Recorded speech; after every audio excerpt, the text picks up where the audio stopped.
All right, hello there, welcome back to another wee bit different video. Today's video is an interesting video in that a lot has happened in the past week. First and foremost, congratulations to the OKC Thunder. It has been a hell of a season to cover. Now we're going into the offseason, and this is where we have to talk about the things that I'm going to talk about. But nevertheless, Thunder take the cake. And yeah, you see the title of the video. The Eastern Conference is not good. Nowhere near compared to the NBA Western Conference. We're going to talk about some things, though, that have happened in the past week, just to give a quick rundown, that also add a bit to the reasoning of why I even wanted to make this video. First and foremost, where are we looking for here? I should have had this better prepared. Tyrese Haliburton makes an incredible statement following his surgery today. For those of you that are completely out of the blue, I don't know how you click on this video and miss this. Tyrese Haliburton tore his Achilles. As soon as it happened, I feel like the whole world knew. It was very, very rough to see. Tyrese knew right away it was a serious injury. Same thing happened to Kevin Durant when he had a calf strain. Achilles injuries suck, dude. It happened to JT in the postseason, happened to Dame Lillard in the postseason. Game 7 in the NBA Finals is definitely the worst of the three. However, they all still suck because you're all still out for the following season. It's just terrible. It's honestly just terrible. Terrible, terrible news. However, reading through his statement, I'm not going to read it out loud for this video just because it's a long statement, but I do recommend for those of you that haven't read it, it's a really powerful statement, so definitely take the time to do that. But him being out for the entire year next year eliminates the Pacers from championship contention. He's the best player, he hits the big shots, and he's the floor general, which the Pacers desperately needed in that second half, is where it showed up a lot. Pacers need Tyrese Haliburton to be championship contenders. So the Boston Celtics are trading Jrue Holiday. Why? Because of Jason Tatum's Achilles injury, which puts them out of contention for the following year. Although, to be fair, due to financial reasons, they probably would have traded Jrue Holiday to begin with anyway. However, the East is worse with the Boston Celtics and the Pacers not going to be championship contenders next year due to their respective players being out for the season. Now, Jrue Holiday definitely didn't have a great regular season. Definitely showed more in the playoffs, his true value and him getting after possession after possession, but also being a really, really good defender. So he gets traded to the Blazers for Anthony Simons and 2 second-round picks. You guys can see it right. Let me go down a little bit more. You guys can see it right here. For Anthony Simons and 2 second-round picks. Now, honestly, I don't understand why the Blazers would do this. Anthony Simons... Now, he's definitely not a winning player.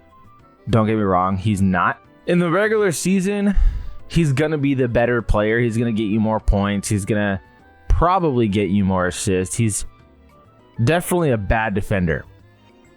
And like I said, on a winning team, you're going to want Jrue Holiday.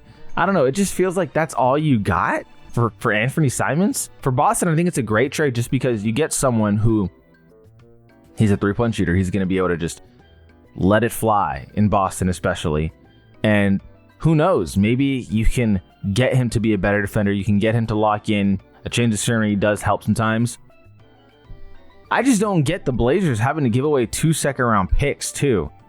And it's not like Jrue Holiday, is getting paid pebbles. He's getting paid $36 million, and he has 2 or 3 years left on his contract. So I don't understand this move. The Blazers are not in win now mode. If you want him to be a mentor, you're paying him too much just to be a mentor. This move is just mind-boggling to me.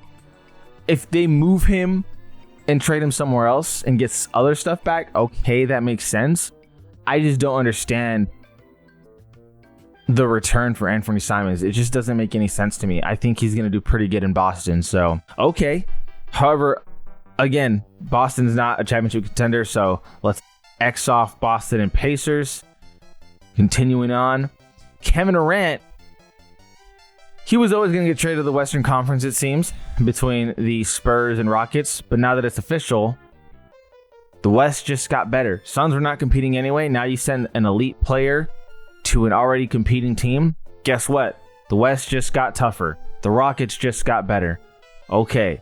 Now here is going to offset a little bit what's going on. We send a Western Conference player who's a really good player to the East now. We have the Magic being more competitive. So now we can bump them up, bump the Pacers and Celtics down. Also, I have to mention, I should have had this pulled up. Damian Lillard tore his Achilles. I did mention it already, but I didn't have it pulled up in a tab as for another reason why the Eastern Conference is just not good. Because the Bucks are not gonna be good. I'm not gonna say suck. They're not gonna suck because they still have Giannis, and I don't understand why they're not trading him. I had a video why they should trade him. In my opinion, they definitely should, but they're not. So it is what it is. They're not gonna be competing anytime soon. Bucks, Pacers, Celtics. We can all bump them down. It's just the reality of it. They're gonna be worse. So now you're bumping up by default Magic and Pistons. And the Pistons, their GM just said they're not going to spend a whole lot in free agency. So it's like, okay. The reason why I have the NBA draft pulled up, what does this have to do with the East sucking? The first 2 picks are going to Western Conference teams. The players who are supposed to be the 2 best players in theory going to the West. What? So when the East desperately needs to have better teams because the West is just on another level, we're sending the 2, again, in theory, best players to the West. Cooper Flagg is the undisputed number 1 pick. 2 is most likely what? Dylan Harper? Am I tripping on this? I'm pretty sure it's Dylan Harper. If there's no way it's Dylan Harper. Yeah. Number 2 supposed to be Dylan Harper. So the fifth seed is the equivalent of the 7th seed in the West. But even then, I have to mention this every time I talk about this. You play of the 82 games, 52 games in the interconference. Therefore, the shitty teams are playing against these shitty teams. So this record would be significantly worse, 48-34, on the Western Conference, because these teams are all better. And it's just not even close. However, the best teams in the Eastern Conference, respectable. It was the Celtics, Cavaliers. I always say this too when talking about them. The record is inflated. The 64-18 is not as impressive as if there was a 64-18 in the Western Conference, just because, again, 52 of the 82 games are interconference. So if they were in the West, I don't even think they'd reach 60 wins. It's just the reality of playing in the East. It's a luxury at this point. But yeah, I mean, I've made a video talking about this several times. I don't need to just continue to go into detail for this, but this is uninspiring to say the least. Very, very uninspiring. And now the Thunder are going to continue to get better because they're young players. They're going to continue just to get better year after year. The Rockets are getting better on top of the young players developing. You had KD. Lakers are going to get better just because you're getting a full season of Luka and LeBron. Nuggets presumably get better because you still have Jokic, and you just always leave room for growth when you have a Jokic on your team, and better roster construction this year with more shooters. Clippers are a question mark, but I'd imagine they remain somewhere around the same. Timberwolves are going to get better. Warriors are going to get better with the full season of Jimmy and Steph. Grizzlies are probably going to be a bit worse. Kings are just ass. Like, okay, they're not actually ass, but their future is, I don't understand what the hell they're doing. Mavericks are going to get better. Suns are going to be around the same. Blazers are going to get better. Spurs are going to get better. And then you go to the East, and it's like you're having teams who are already making the playoffs just getting worse. The East sucks, bro. Tyrese Halliburton getting hurt. Like I said, if I don't even know if I have said it, but if Tyrese Halliburton does not get hurt, and if they still lose that game, next season, they are primed to make a deep run again. Because look at this shit. Who the hell is the big bad man now?